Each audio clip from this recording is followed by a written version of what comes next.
শুধুমাত্র মোহর, আমি আর মোহরের দাদু ভাই এই একটা দিন আমরা কেমন কাটালাম সেই অভিজ্ঞতাই কিন্তু আজকে তোমাদের সাথে শেয়ার করছি।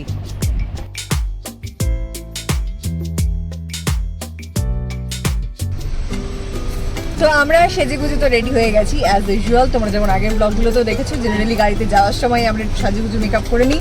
তো রেডি হয়ে গেছি, আমি তো মোটামুটি রেডি ছিলাম, জাস্ট লিপস্টিকটাই অ্যাপ্লাই করে নিয়েছি।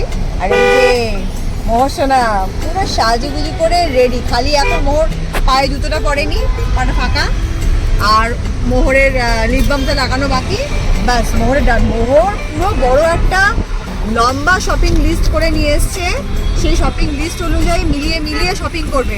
তো আমরা কলকাতা ঢুকে গেছি, আর মাত্র 10 মিনিটের মধ্যে এসপ্ল্যানেড নামবো, তারপরে শুরু হয়ে যাবে আমাদের শপিং, তাই তো? Hi fi, hi phi.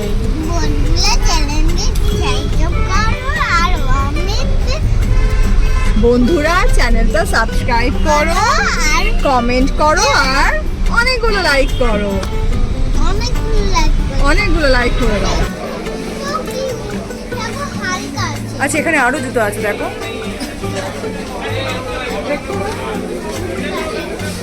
দেখো, এদিক থেকে দেখো, এদিক থেকে দেখো।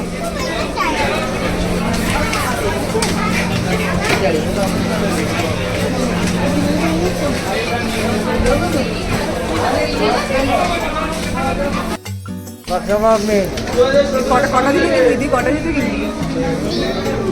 সেখানে যে কটা জুতো আছে সব কটা কিনে নিয়ে বাড়ি যাবে। হ্যাঁ বসো, উল্টে পড়ে যাবে।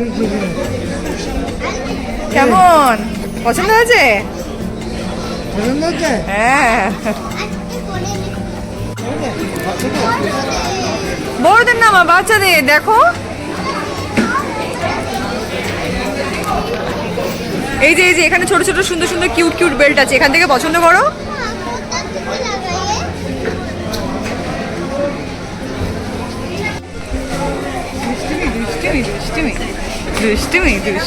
শ্রীলেদার্স থেকে বেরিয়ে আমরা চলে এসেছি সোজা ফুচকার দোকানে। সামান্য একটু ব্রেক নিয়ে আবার শপিং করব, সেটাই প্ল্যান। এসপ্ল্যানেড নিউ মার্কেট এই চত্বরে কিন্তু আমি খুব ছোট থেকে আসি, খুব ছোট থেকে মানে ক্লাস যখন 1-2-এ পড়ি ঠিক তখন থেকে। এখানকার অলি গলি আমার যেন মনে হয় যেন মামার বাড়ি। সত্যি কথা, এখানে আসলে মনে হয় যেন মামা বাড়ি ঘুরতে এসেছি।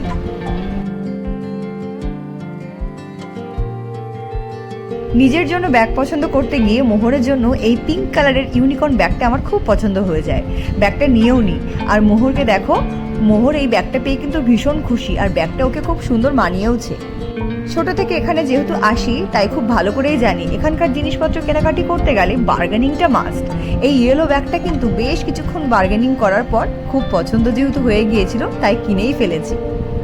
তো এরপর নিউ মার্কেট চত্বরটা আরও বেশ কিছুক্ষণ ঘুরে তারপর আমরা সোজা ঢুকে গিয়েছিলাম সিরাম আর্কেডের প্লে স্টেশনে। সেখানে মোহর কিছুক্ষণ খেলাধুলা করে এবং তারপর কিন্তু আমরা ধীরে ধীরে বাড়ির দিকে রওনা হই। আজকের ব্লগটা আমি এখানেই শেষ করছি। খুব শিগগিরই আরেকটা ব্লগ নিয়ে দেখা হচ্ছে তোমাদের সাথে। সাবস্ক্রাইব করো, লাইক করো আর কমেন্ট করো।